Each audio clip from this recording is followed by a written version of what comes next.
Karena di sini hadir semua loh, ini hadir semua di sini, calon-calon presiden dan wakil presiden. Yang saya tahu itu ada Pak Mahfud MD.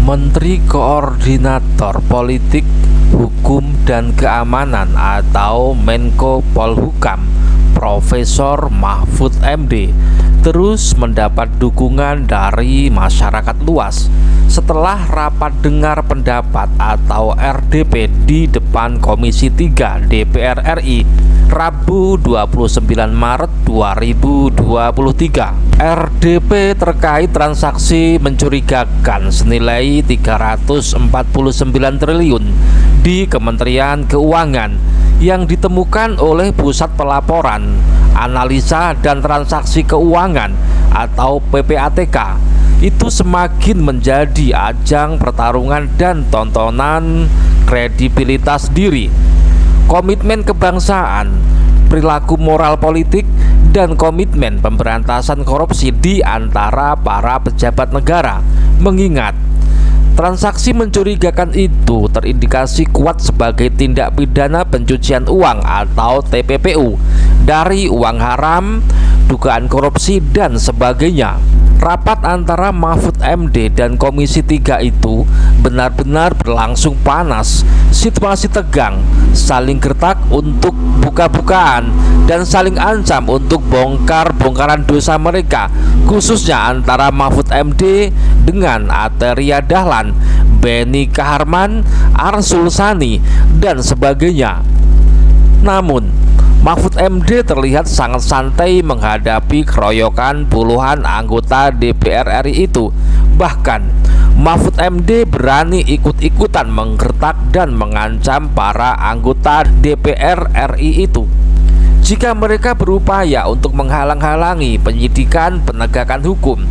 Ketegasan dan keberanian Mahfud MD untuk menolak kompromi dengan sebagian oknum anggota DPR RI yang terasa seakan-akan cenderung melindungi para koruptor, seakan ingin menutupi para pelaku pencucian uang yang merugikan negara hingga ratusan triliun, seakan menunjukkan bahwa Mahfud MD betul-betul pejabat yang bersih, jujur, mewakili kepentingan masyarakat luas, dan mewakili rasa keadilan seluruh rakyat Indonesia. Jangan gertak-gertak.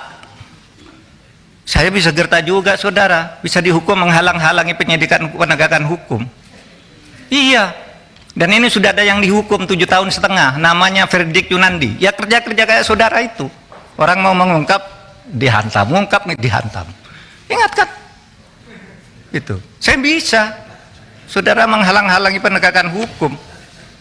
Itu Fredrik Yunandi. Masih ada itu. Saya sama saudara kan kerjanya dengan Fredrik Yunandi, melindungi Setia Novanto kan. Nggak boleh dia ini, lalu laporkan orang, semua orang dilaporin sama dia. Ya, kita bilang ke KPK itu menghalang-halangi penyidikan, menghalang-halangi penegakan hukum. Tangkap. Tak ayal, usai debat panas, menegangkan dan saling gertak antara Mahfud MD dengan Komisi 3 DPR RI itu, gelombang dukungan ke Mahfud MD terus bermunculan. Dukungan itu membongkar terus kasus dugaan pencucian uang di Kementerian Keuangan, dukungan untuk menyelamatkan uang negara, dan dukungan untuk melawan para pejabat korup. Ribuan akademisi, sejumlah rektor perguruan tinggi, hingga ratusan profesor menyatakan mendukung ke Mahfud MD untuk membongkar terus kasus pencucian uang itu.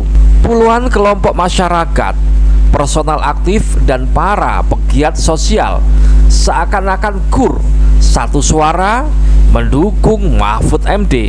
Media-media sosial seperti Twitter, Instagram, Facebook, grup WA, dan sebagainya dipenuhi dengan cuitan ketegasan dan keberanian Mahfud MD membongkar transaksi mencurigakan 349 triliun ini, seakan mampu menerobos sekat-sekat kebuntuan dan ketidakadilan yang dirasakan oleh masyarakat. Mahfud MD seakan mewakili masyarakat luas tentang perjuangan keadilan rakyat.